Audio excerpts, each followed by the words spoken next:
ভাই আশা কথা কইছে কিছু দিজান না ভাই? দিতাম ওকে ওকে সোয়াদ দিয়াম। লাগবে না ভাই। প্রত দিলদারের পর কৌতুক অভিনেতা হিসেবে বাংলা চলচ্চিত্রে জনপ্রিয়তা পেয়েছিলেন হারুন কিসিঞ্জার। প্রায় ৭৫টির বেশি ছবিতে অভিনয় করেছেন হারুন কিসিঞ্জার। শুধু চলচ্চিত্রে নয়, ৪২টি কৌতুক অ্যালবাম প্রকাশ করেছেন তিনি। তবে সবকিছু থেকে দূরে হারুন কিসিঞ্জার এখন আড়ালের মানুষ।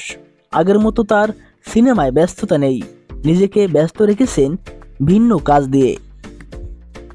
একটা সময় রঙিন দুনিয়ায় লাইট, ক্যামেরা, অ্যাকশনের মাধ্যমে সময় কেটে যেত এই কৌতুক অভিনেতার। নিজেকে ব্যস্ত রেখেছেন লাইট, ক্যামেরায়। বর্তমানে আর্থিক অসচ্ছলতায় দিন কাটছে এই অভিনেতার। সিনেমা জগতে আর আগের মতো ব্যস্ততা নেই। তার পাশাপাশি তিনি কৌতুকের দর্শকপ্রিয়তাও হারিয়েছেন। বয়স বাড়ার সাথে সাথে তিনি অভিনয় থেকে নিজেকে গুটিয়ে নিয়েছেন।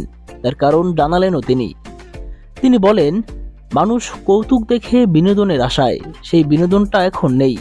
ফেসবুক আর স্মার্টফোনে মানুষের ব্যস্ততা বাড়িয়ে দিয়েছে। মানুষ বিনোদন দেখার সময় পায় কই?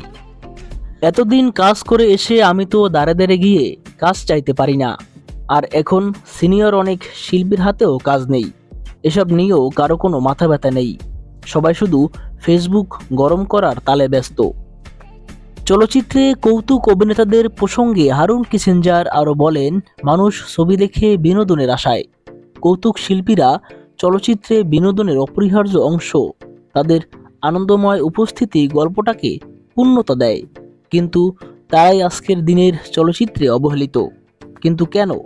নির্মাতা, চিত্রনাট্যকাররা তাদের নিয়ে কেন ভাবে না? দিলদার মারা যাওয়ার পর এদেশের চলচ্চিত্রে অপূরণীয় ক্ষতি হয়েছে বলে মনে করেন হারুন কিসিঞ্জার। তারপর তিনি কিছুটা হলেও সেই শূন্যতা পূরণের হাতছানি দিয়েছিলেন।